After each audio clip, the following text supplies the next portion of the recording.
Certain planes may be inaccessible in slightly complex geometries.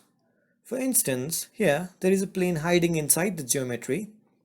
To make it more clear, this plane, generated by a revolved bus, can neither be accessed from this side from where it is blocked, or this side from where the plane is merely visible. To generate feature on this plane, select a plane parallel to the hidden plane.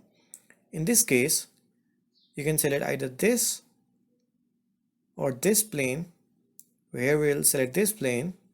Now click on the section view on the heads up toolbar and drag the arrow towards the hidden plane until it is clearly accessible. Now if you hit OK, then the plane must be visible and you must be able to create a sketch there easily. Let's draw a circle and create an extruded feature. Now hit the section view on the heads up toolbar once more, and there you have created a feature on an inaccessible plane.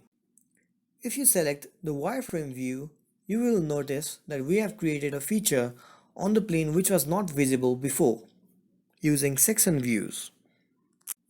A point to be noted is that the plane used for sectioning cannot be used for creating sketches, as they are pseudo-planes and they do not exist in real.